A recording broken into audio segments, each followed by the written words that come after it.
Good morning students. बेटा हमने आपका हिंदी की बुक रिमझिम का चैप्टर किया था स्वतंत्रता की ओर। हमने उसे जो है रीड किया था, जिसमें हमने गांधी जी के बारे में पढ़ा था और उन्होंने जो दांडी मार्च किया था उसके बारे में पढ़ा था। तो अब जो है बेटा हम इसके क्वेश्चन आंसर करेंगे, इस चैप्टर के क्वेश्चन आंसर। तो आपको जो है अपनी बुक का पेज नंबर 74 ओपन करना है, जहाँ पर हमें इसके क्वेश्चन आंसर दिए हुए हैं।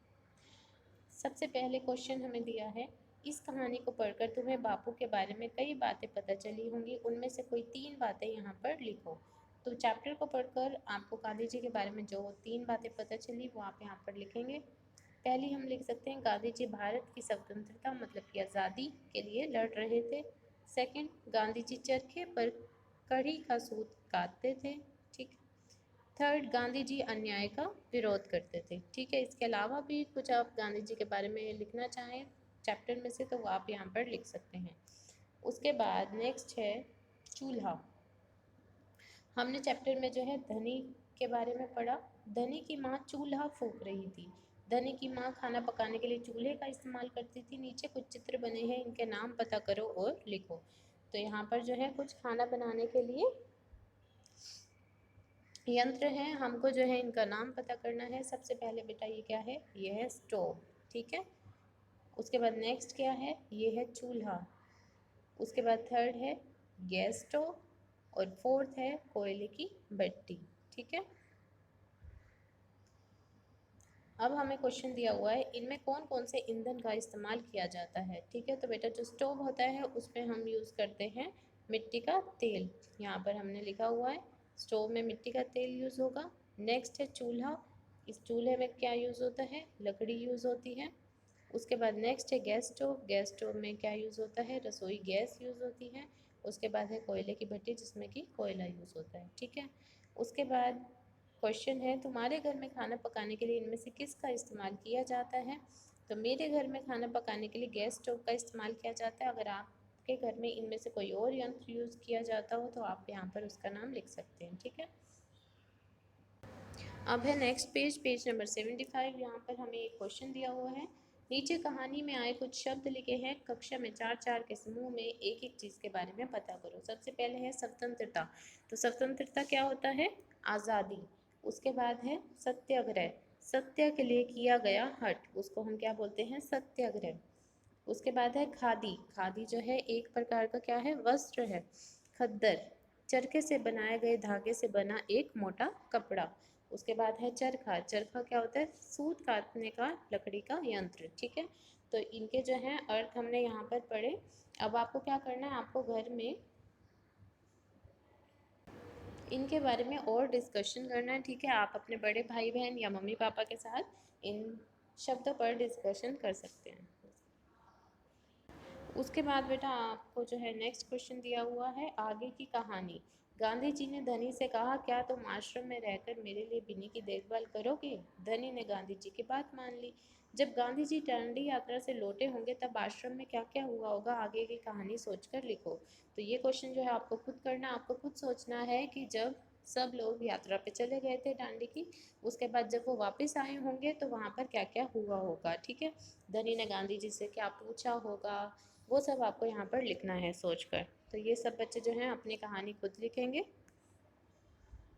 उसके बाद हमें एक क्वेश्चन दिया हुआ है, धनी ने गांधी जी से सुबह के समय बात करना क्यों ठीक समझा होगा। तो हमने चैप्टर में पढ़ा था कि गांधी जी बहुत बिजी रहते थे, तो धनी ने सोचा कि मैं सुबह उनसे बात करूँगा क्योंकि वो क्या टहलने के लिए निकलते हैं। ठीक है, तो हम इसके आंसर में क्या लिखेंगे, धनी ने गांधी जी से सुबह से बात करना इसलिए ठीक समझा होगा क्योंकि गांधी जी रोज सुबह आश्रम में पैदल घूमते थे। ठीक है। उसके बाद नेक्स्ट क्वेश्चन है, धनी बिन्नी की देखभाल कैसे करता था। तो इसका आंसर हम लिखेंगे, धनी बिन्नी को हरी घास खिलाता था, उस बर्तन में डालकर पानी पिलाता था, उसे आश्रम में चारों ओर घुमाने ले जाता था। ठीक है, तो हम जो है इसके आंसर में ये लिखेंगे, उत्तर है। उसके बाद हमें जो है एक और क्वेश्चन दिया हुआ है, धनी को यह कैसे महसूस हुआ होगा कि आश्रम में कोई योजना बनाई जा रही है। तो इसके आंसर में क्या लिखेंगे, आश्रम में सभी लोग किसी खास चर्चा में लगे हुए थे, सभी लोग गांधी जी के कमरे में बैठकर गंभीर बातें करते थे। इन सब बातों से धनी को यह महसूस हुआ होगा कि आश्रम में कोई योजना बनाई जा रही है। ठीक है, तो ये हम इसका आंसर यहाँ पर लिखेंगे। आपको जो है ये सभी क्वेश्चन आंसर जो है अपनी नोटबुक में करने हैं, जो आपने कॉपी बनाई है हिंदी की उसमें। उसके बाद बेटा नेक्स्ट पेज नंबर है पेज नंबर 76। इसमें सबसे पहले हमें क्वेश्चन दिया हुआ है, धनी यात्रा पर जाने के लिए उत्सुक क्यों था। तो हमने चैप्टर में पढ़ा था कि धनी जो है जानना चाहता था कि कैसे समुद्र से नमक बनाया जाता है। अगर तुम धनी की जगह होते तो क्या तुम यात्रा पर जाने की जिद करते, अगर करते तो क्यों करते। ये जो है सभी बच्चे खुद लिखेंगे। ठीक है, आप सबने चैप्टर पढ़ा है, तो आप भी अगर यात्रा के बारे में जानते कि ऐसी कोई यात्रा हो रही है तो क्या आपका भी मन करता वहाँ पर जाने का, और क्या आप जिद करते। ठीक है, उसके बाद नेक्स्ट क्वेश्चन है, गांधी जी ने धनी को न जाने के लिए कैसे मनाया। क्या तुम गांधी जी के तर्क में सहमत हो, क्यों। तो इसमें बेटा आपको जो है ये बताना है कि गांधी जी ने धनी को कैसे मनाया था। ठीक है, सबको पता है गांधी जी ने क्या बोला था धनी को, कि अगर वो साथ चला जाएगा तो बिन्नी की देखभाल कौन करेगा। ठीक है, और गांधी जी थक गए होंगे जब वो यात्रा से आएंगे, तो उन्हें आकर जो है दूध चाहिए होगा, तो इसलिए जो है उन्होंने धनी को वहाँ जाने के लिए, वहाँ ना जाने के लिए मना लिया। तो क्या आप जो है गांधी जी की इस तर्क से सहमत थे। अगर थे, आपको लगा कि सही किया गांधी जी ने, तो आपको बताना है गांधी जी ने जो भी धनी को कहा क्या वो सही था।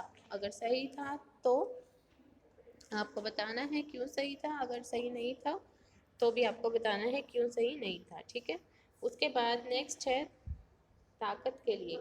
गांधी जी ने कहा जब मैं वापस आऊँगा तो मुझे खूब सारा दूध पीना पड़ेगा जिससे कि मेरी ताकत लौट आए। बताओ खूब सारी ताकत और अच्छी सेहत के लिए तुम क्या क्या खाओगे पियोगे। तो नीचे जो है कुछ हमें बेटा खाने की चीज़ें दी गई हैं, जैसे चटपटी अंकुरित दाल, गरम समोसे, करारे गोलगप्पे, कुरकुरी मक्का की रोटी, खुशबूदार दाल, मसालेदार अचार, ठंडा शरबत, मीठा दूध, रसीला आम, गर्मा गर्म साग, ठंडी आइसक्रीम, रंग बिरंगी टॉफ़ी। तो इसमें से ताकत और अच्छी सेहत के लिए आपको क्या लगता है, आप क्या खाएंगे पिएंगे, उन पर आपको जो है टिक करना है। ठीक है, जैसे कि जो अंकुरित दाल होती है वो बहुत अच्छी होती है हमारी हेल्थ के लिए। ठीक है, समोसे नहीं होते हैं, गोलगप्पे नहीं होते हैं, मक्के की रोटी होती है, दाल अच्छी होती है, अचार नहीं होता है। तो इस तरीके से आप जो है देखेंगे कि आप क्या क्या खाओगे अच्छी सेहत के लिए। ठीक है, उसके बाद नेक्स्ट है पेज नंबर 77, विशेषता के शब्द।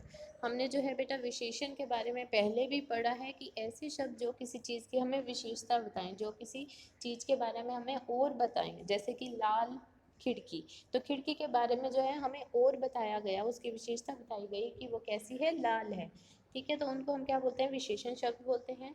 अभी तुमने जिन खाने पीने की चीज़ों के नाम पढ़े उनकी विशेषता बता रहे हैं। जैसे कि जो भी हमने पीछे नाम पढ़े हैं उसमें जो है क्या क्या लिखा हुआ था, चटपटी अंकुरित दाल, है ना। तो अंकुरित दाल के बारे में बताया गया कि वो कैसी है, चटपटी। तो मतलब ये क्या है, विशेषण शब्द है, ये उस दाल की विशेषता बताता है। उसके बाद मीठा दूध, तो ये जो है दूध की विशेषता बता रहा है कि दूध कैसा है, मीठा है। ठीक है, ऐसे ही गरम, ठंडा, कुरकुरी, ये सब क्या है, विशेषण शब्द हैं, क्योंकि ये किसी चीज़ की हमें विशेषता बता रहे हैं। नीचे लिखी चीज़ों की विशेषता बताने वाले शब्द सोचकर लिखो। तो हलवा, इसके आगे हम क्या विशेषण लगा सकते हैं, मीठा, कि हलवा कैसा है, मीठा है। तो मीठा क्या हो गया, एक विशेषण शब्द हो गया। उसके बाद घना, घना पेड़, ठीक है, सफ़ेद नमक, लाल चींटी, चिकना पत्थर, लंबा कुर्ता, काला चश्मा, पीला झंडा। ठीक है, तो ये सब शब्द जो हमने रेड पेन से लिखे हैं वो सब क्या बता रहे हैं, इनकी विशेषता बता रहे हैं। ठीक है, तो इसलिए जो रेड पेन वाले शब्द हैं वो कैसे शब्द हैं, विशेषण शब्द।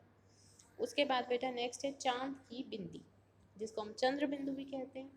नीचे लिखे शब्दों में सही जगह पर हमें बिंदु या फिर चंद्र बिंदु लगाना है।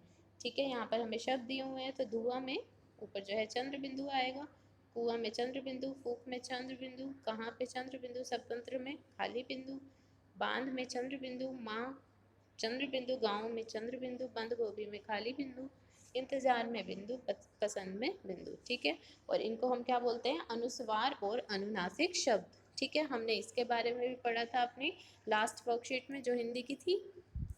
उसके बाद हमारा लास्ट क्वेश्चन है, किसकी जिम्मेदारी। धनी को बिल्ली की देखभाल करने की जिम्मेदारी दी गई थी। इनकी क्या क्या जिम्मेदारी थी? तो माँ की क्या जिम्मेदारी थी? माँ की जिम्मेदारी थी खाना पकाने की। पिता को चरखा काटकर धागा बनाने की जिम्मेदारी दी गई थी। और बिंदा को सब्जियां उगाने की जिम्मेदारी दी गई थी। तो बेटा ये था आपका चैप्टर स्वतंत्रता की ओर। ये सारे क्वेश्चन आपको करने हैं अपनी कॉपी में। इसमें से कोई भी किसी को डाउट हो तो वो पूछ सकता है। Thank you.